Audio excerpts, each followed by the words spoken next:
Hello and welcome to SPM IAS Academy. Today we are going to analyze the newspaper of 2nd January 2024. देखिए आज Satyajit sir की तबीयत खराब है और इसीलिए उनके बिहाफ पर आज न्यूज़पेपर एनालिसिस मैं प्रेजेंट कर रहा हूं। सर की तबीयत आज उतनी सही नहीं थी, इसीलिए उन्होंने किसी तरीके से न्यूज़पेपर के जो आर्टिकल्स हैं उनको कंपाइल करके एनालिसिस प्रिपेयर तो कर दी थी, लेकिन उसको रिकॉर्ड नहीं कर पा रहे हैं तबीयत खराब होने की वजह से, और इसीलिए आज की ये न्यूज़पेपर एनालिसिस मैं प्रेजेंट करे दे रहा हूँ। तो ये हमारे टॉपिक्स हैं जिनको आज के इस एनालिसिस में हम लोग देखेंगे। और जो पहला टॉपिक है, this is related with the international relations, prohibition of attack against the nuclear installation. देखिए ये इंडिया और पाकिस्तान के बीच में एक एक अग्रीमेंट है जिसको बोला जाता है prohibition of attack against nuclear installation and facilities. और इस अग्रीमेंट में जो प्रोविजन है वो ये है कि इंडिया और पाकिस्तान दोनों ही 1 जनवरी को हर साल 1 जनवरी को एक दूसरे को इन्फॉर्म करते हैं कि कौन कौन सी उनकी न्यूक्लियर इंस्टॉलेशंस और फैसिलिटीज हैं। बोले तो कौन कौन से उनके जो न्यूक्लियर पावर प्लांट्स होते हैं उसके बारे में एक दूसरे को इन्फॉर्मेशन देते हैं। हर साल 1 जनवरी को ये इन्फॉर्मेशन देते हैं और इसी को बोलते हैं agreement on the prohibition of attack against nuclear installation and facilities. ये अग्रीमेंट साइन हुआ था 31 दिसंबर 1988 को।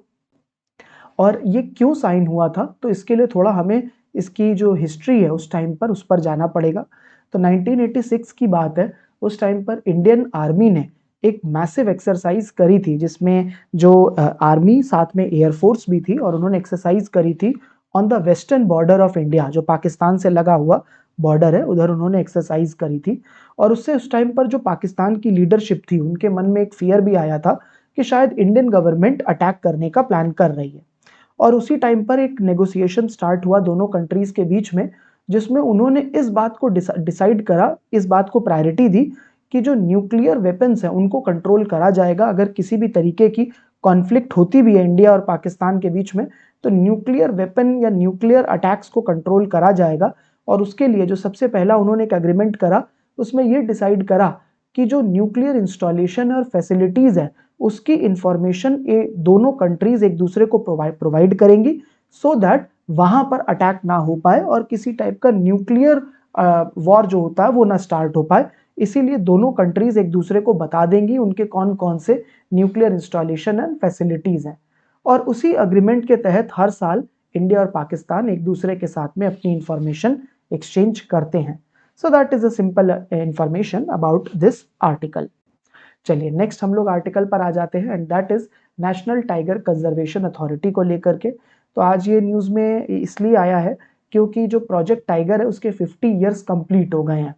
एक बार जरा हम लोग पहले नेशनल टाइगर कंजर्वेशन अथॉरिटी के बारे में देख लेते हैं और टाइगर कंजर्वेशन से रिलेटेड इंडिया में क्या क्या प्रोविजंस हैं एक बार उसको देख लेते हैं। So national tiger conservation authority जो एक स्टैट्यूटरी बॉडी है जिसको ministry of environment, forest and climate change के अंडर आती है, और इसको बनाया गया था wild life protection act 1972 which was further amended in 2006, इसमें बनाया गया था। इसकी मेन रिस्पॉन्सिबिलिटी है प्रोजेक्ट टाइगर और टाइगर सेंसस को एग्जीक्यूट कराना। प्रोजेक्ट टाइगर में हम लोग जो टाइगर्स हैं उनको कंजर्व कर रहे हैं, और टाइगर सेंसस के बारे में आपको पता है कि टाइगर की पॉपुलेशन काउंट करी जाती है अंडर द टाइगर सेंसस। एक बार जल्दी से देख लेते हैं टाइगर कंजर्वेशन के लिए जो टाइगर रिजर्व्स बनाए जाते हैं इंडिया में वो कैसे काम करते हैं। सो ये जो टाइगर रिजर्व्स होते हैं इसको नेशनल टाइगर कंजर्वेशन अथॉरिटी ही डिक्लेयर करती है, और इन टाइगर रिजर्व्स का पर्पस होता है कि जो टाइगर की पॉपुलेशन है अलग अलग जंगलों में उनको हम लोग प्रॉपरली कंजर्व कर पाए। ये एक सेंट्रली स्पॉन्सर्ड स्कीम है और इस स्कीम का नाम है प्रोजेक्ट टाइगर। तो जरा देखिएगा क्या है पूरा, आपके सामने 3 वर्ड बोले जा रहे हैं। पहला वर्ड आपको बोला गया यहाँ पर जो आपने देखा दैट वाज प्रोजेक्ट टाइगर जिसके 50 ईयर कंप्लीट हो गए हैं, ये आपको एक वर्ड बोला। अगला बोला नेशनल टाइगर कंजर्वेशन अथॉरिटी, और तीसरी आपको बात बोली गई टाइगर रिजर्व्स। तो जरा तीनों चीजें समझिएगा। देखिए प्रोजेक्ट टाइगर इसके 50 ईयर कंप्लीट हो गए हैं, ये भारत सरकार की एक स्कीम है जो कि सेंट्रली स्पॉन्सर्ड स्कीम है, और इस स्कीम का काम होता है टाइगर को कंजर्व करना। अब ये जो टाइगर का कंजर्वेशन होता है उसको हम लोग टाइगर रिजर्व्स बना बना के कंजर्व करते हैं, जिसमें वो जंगल जहां पर टाइगर की पॉपुलेशन होती है उनको टाइगर रिजर्व्स डिक्लेयर कर दिया जाता है और उनमें काम होता है टाइगर की पॉपुलेशन को कंजर्व करना। और ये जो डिक्लेरेशन का काम है वो करती है नेशनल टाइगर कंजर्वेशन अथॉरिटी। तो ये नेशनल टाइगर कंजर्वेशन अथॉरिटी एक गवर्नमेंट की स्टैट्यूटरी ऑर्गेनाइजेशन है, बाय लॉ क्रिएटेड एक ऑर्गेनाइजेशन है जो कि टाइगर रिजर्व्स को डिक्लेयर करती है और उसके थ्रू टाइगर का जो कंजर्वेशन करा जाता है उस प्रोजेक्ट का नाम प्रोजेक्ट टाइगर है। तो ये हो गए तीन टर्म्स का क्या डिफरेंस है। अब जरा देख लेते हैं कि किस तरीके से टाइगर रिजर्व्स को डिक्लेयर करा जाता है। सो देखिए, टाइगर रिजर्व्स को डिक्लेयर करने का जो प्रपोजल होता है वो state government directly national tiger conservation authority को दे सकती हैं। इसके अलावा जो यूनियन गवर्नमेंट होती है वो भी स्टेट गवर्नमेंट को एडवर्टाइज कर सकती हैं कि वो भी एक प्रपोजल भेज दे नेशनल टाइगर कंजर्वेशन अथॉरिटी को और वो डिक्लेयर कर देगी।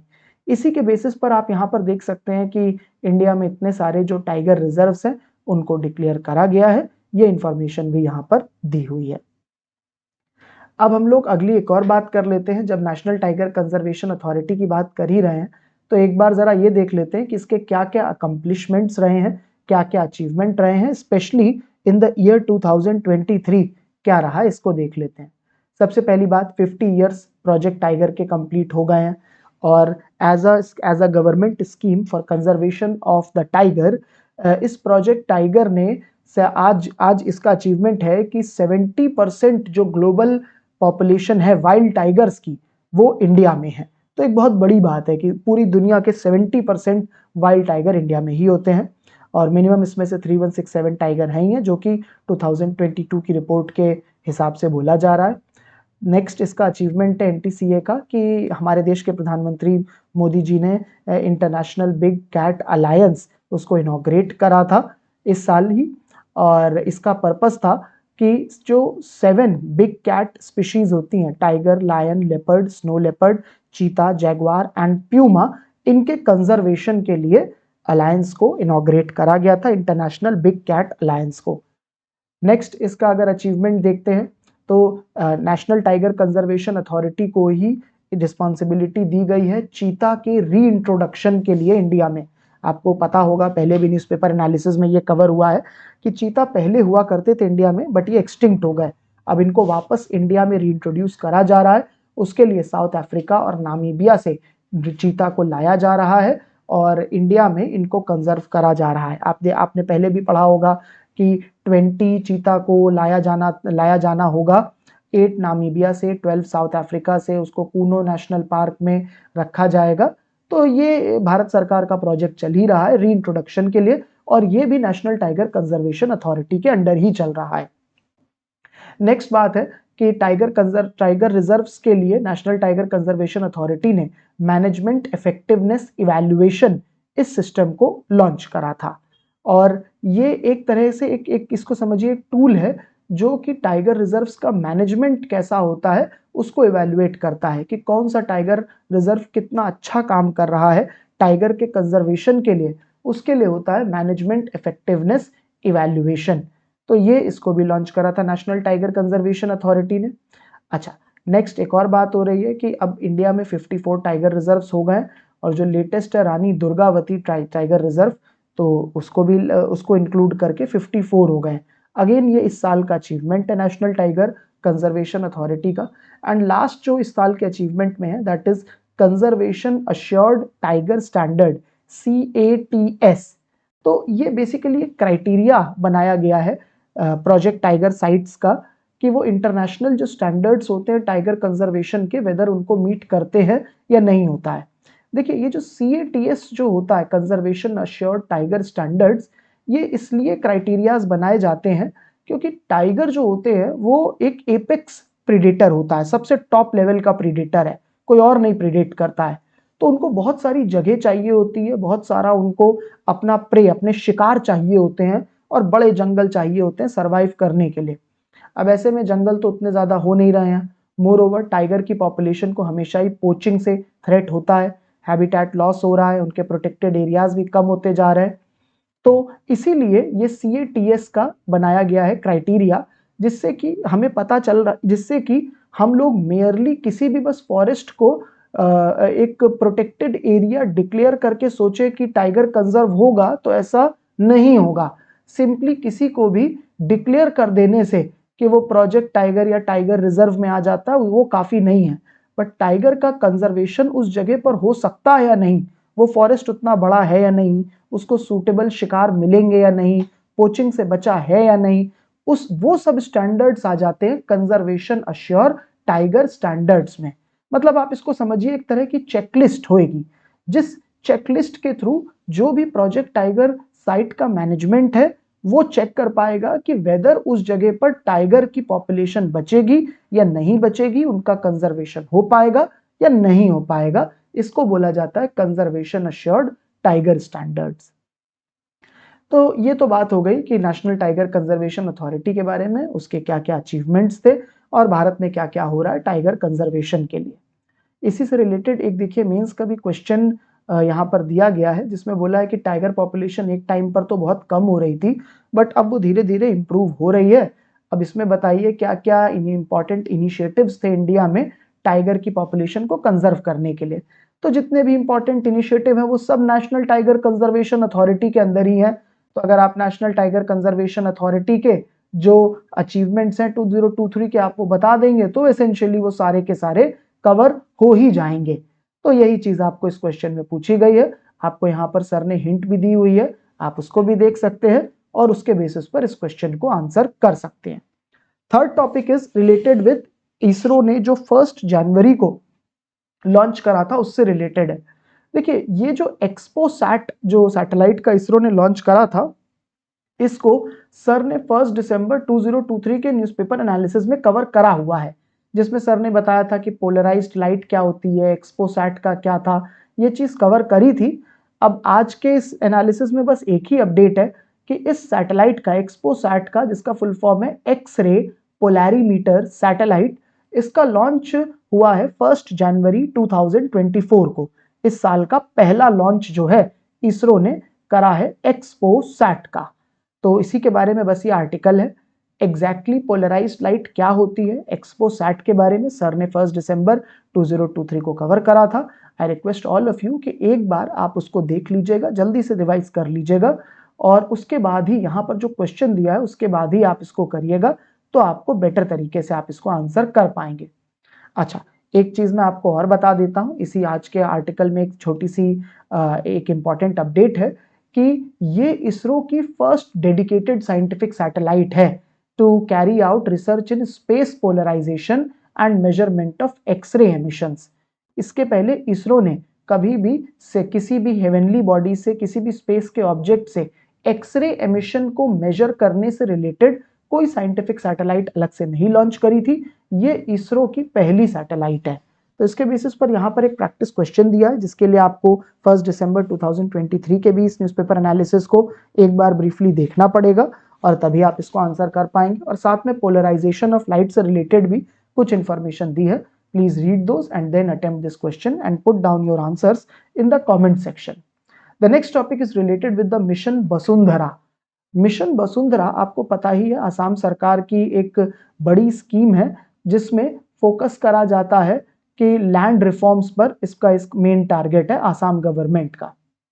तो इसमें देखिए आपको जो पता ही है मिशन वसुंधरा के बारे में कि इसके जो मेन फोकस एरियाज थे वो थे जो नॉन कैडेस्टल विलेजेस हैं उनका सर्वे कराना, जहां तक आज तक सर्वे नहीं हुआ है लैंड का उसका सर्वे कराना, लैंड रिलेटेड जो डिस्प्यूट्स होती हैं उनको सॉल्व करना, और इसी के लिए ही राजा अदालत ये करी जाती हैं आसाम में, जिससे कि जल्दी से जल्दी जो केसेस होते हैं लैंड रेवेन्यू के उनको डिस्पोज ऑफ करा जा सके।